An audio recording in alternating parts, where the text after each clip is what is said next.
के स्वर्ग जैसे हमारे ग्रह की लुभावनी सुंदरता हर किसी को आकर्षित करती है। बर्फ से ढकी चोटियों से लेकर हरी भरी घाटियों तक पृथ्वी अनगिनत प्रजातियों के लिए अभयारण्य रही है।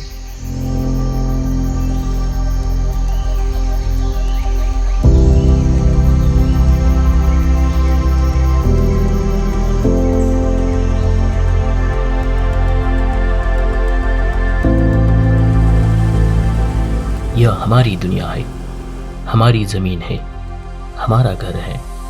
यह हमारा पोषण करती है, हमारी रक्षा करती है और हमें आचंबित भी करती है। लेकिन इसकी शांत सतह के नीचे एक अदृश्य खतरा छिपा है जो हमारी दुनिया को हमेशा के लिए नया आकार देने की ताकत रखता है।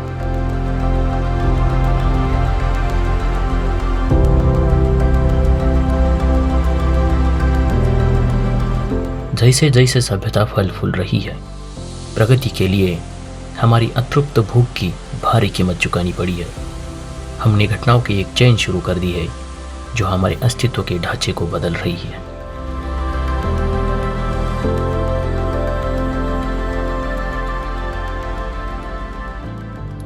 उन्नीस सौ 70 के बाद से वैश्विक तापमान लगभग 1.1 डिग्री सेल्सियस यानी 2 डिग्री फ़ारेनहाइट बढ़ गया है। यह वृद्धि छोटी लग सकती है, लेकिन इसके परिणाम व्यापक और दूरगामी है।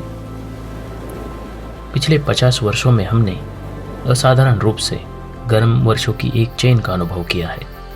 नासा और national oceanic and atmospheric administration यानी NOAA इसके आंकड़ों के अनुसार रिकॉर्ड किए गए 19 सबसे गर्म वर्षों में से 18 वर्ष 2001 के बाद से हुए हैं।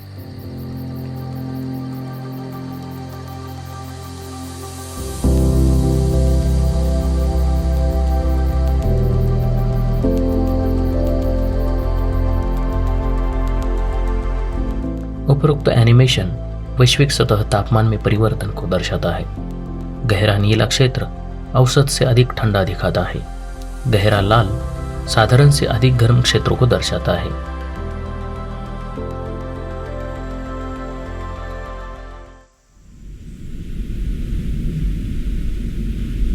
अपराधी उस हवा में है जिसमें हम सांस लेते हैं, क्योंकि हमारे कार्य हमारे ग्रह पर एक मुख्य हत्यारे को उजागर करते हैं। ग्लोबल वार्मिंग एक ऐसा शब्द जो भय और तात्कालिकता को दर्शाता है, हमारी पीढ़ी के लिए युद्ध की शुरुआत बन गया है। वायुमंडलीय कार्बन डाइऑक्साइड यानी CO2 इसकी मात्रा अभूतपूर्व स्तर पर पहुंच गई है। 1970 में वैश्विक सामान्य CO2 की मात्रा लगभग 325 भाग प्रति मिलियन ppm थी। आज यह 415 ppm से अधिक है, जो कम से कम 8 लाख वर्षों में सबसे अधिक है। CO2 एक ताप रोकने वाली गैस या ग्रीन हाउस गैस है जो जीवाश्म ईंधन के जलने से, जंगल की आग से और ज्वालामुखी विस्फोट जैसी प्राकृतिक प्रक्रियाओं से आती है।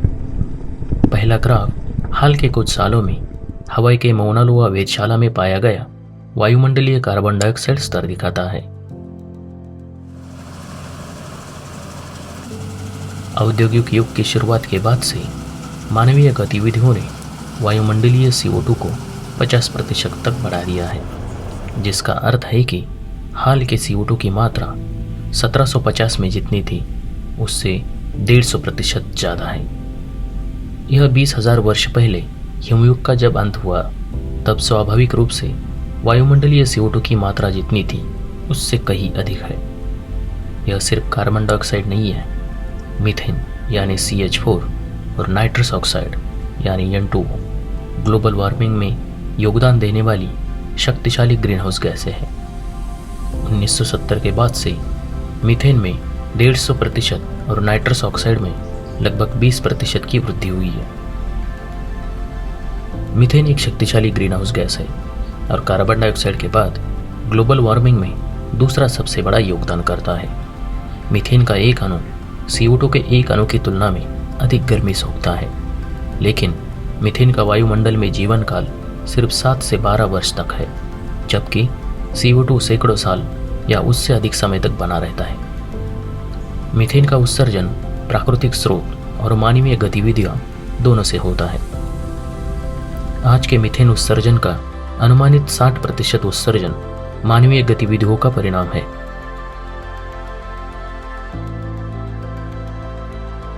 मीथेन के सबसे बड़े स्रोत कृषि, जीवाश्म ईंधन और लैंडफिल कचरे का अपघटन है।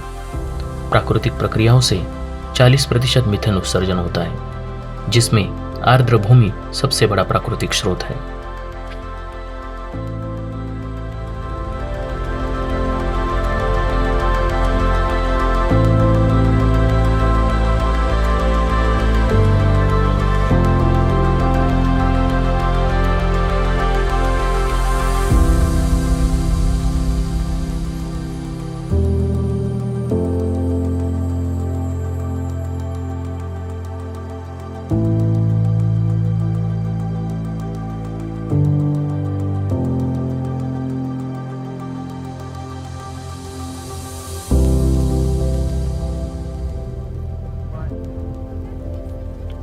बर्फीले क्षेत्रों में ऊंचे और प्राचीन ग्लेशियर्स समय की निरंतर गति के सामने आत्मसमर्पण कर देते हैं। वे पीछे हटते हैं और धरती पर निशान दिखाते हैं जो हमारी बदलती दुनिया की गवाह है।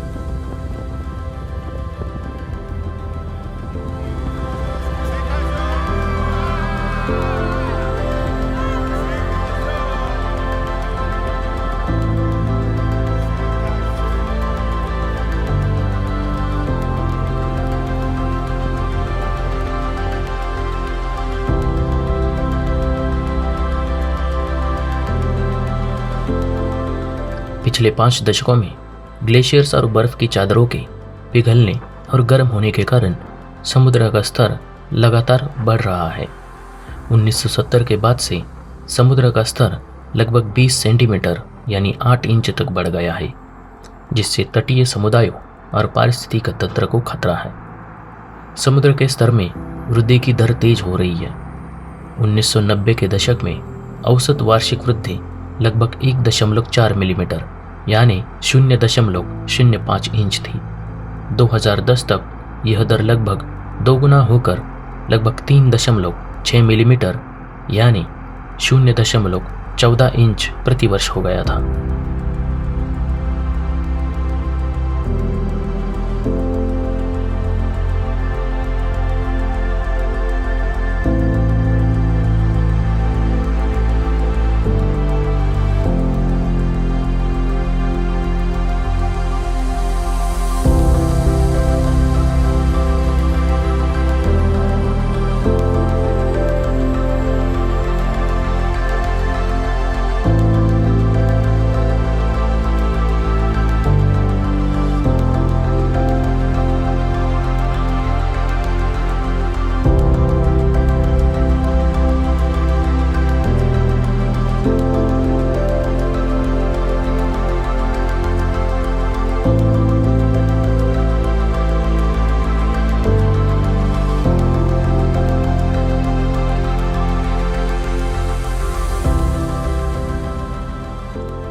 सूखी भूमि में एक बार हरे भरे निवास स्थान एक प्रतिकूल सूरज के नीचे सूख जाते हैं। सूखा फसलों को नष्ट कर देता है, उपजाऊ खेतों को बंजर भूमि में बदल देता है। उन लोगों के लचीलेपन की परीक्षा लेता है जो इन स्थानों को अपना घर कहते हैं। पिछले 50 वर्षों में हीट वेव अधिक लगातार और तीव्र हो गई है।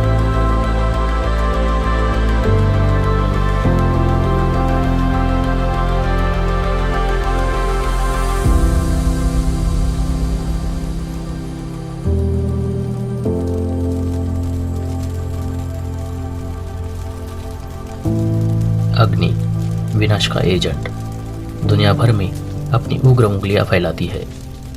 जंगल हमारे ग्रह के फेफड़े इसकी निर्दयी पकड़ के आगे झुक जाते हैं, जिससे धुएं का गुबार निकलता है जो हमारे आसमान को काला कर देता है और हमारे वातावरण को अवरुद्ध कर देता है।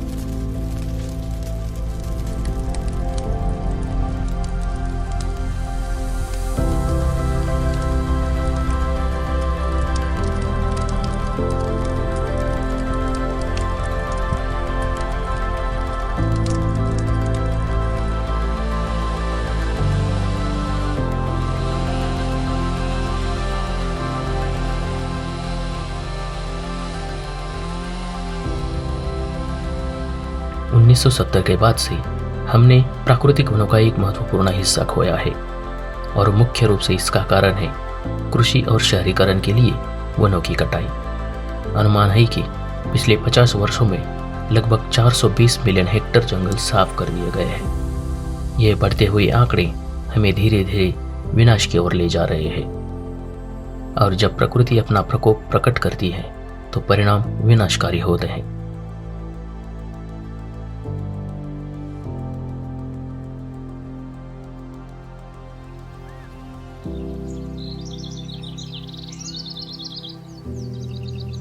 यह आंकड़े पिछले 50 सालों में हुए जलवायु परिवर्तन की भयावहता के बारे में बहुत कुछ बताते हैं। बढ़ता तापमान, बढ़ती ग्रीनहाउस गैस उत्सर्जन, समुद्र के स्तर में वृद्धि, चरम मौसम की घटनाएं और महत्वपूर्ण आवासों का नुकसान, ये सभी इस वैश्विक संकट से निपटने की स्पष्ट तस्वीर पेश करते हैं। उत्सर्जन कम करना, पारिस्थितिकी तंत्र की रक्षा करना और आने वाली पीढ़ियों के लिए एक स्थायी भविष्य का निर्माण करना हमारी जिम्मेदारी है। परिवर्तन का समय अब है।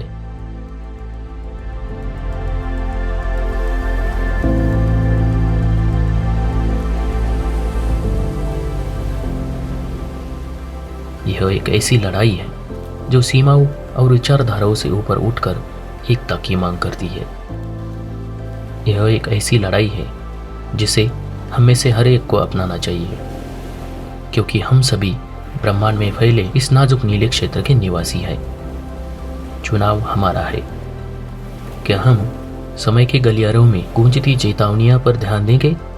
क्या हम अपने मतभेदों से ऊपर उठेंगे और एक स्थायी भविष्य की दिशा में रास्ता बनाएंगे? या क्या हम चुप खड़े रहेंगे और देखते रहेंगे कि विनाश की लपटें हमारी हर प्रिय चीज को भस्म कर रही है? अब कार्रवाई का समय है। यह कहानी को फिर से लिखने का हमारा मौका है, ताकि यह सुनिश्चित किया जा सके कि हम जो विरासत छोड़ रहे हैं वह ताकत, करुणा और उस दुनिया के प्रति गहरा सम्मान है जो हमें बनाए रखती है।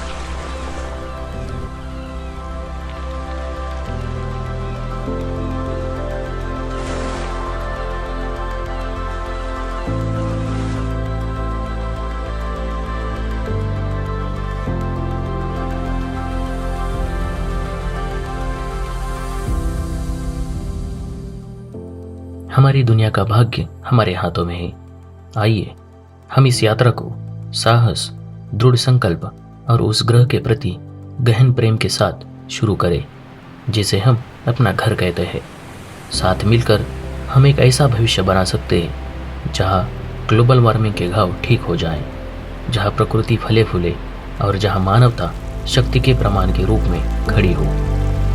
कहानी जारी है, चुनाव हमारा है।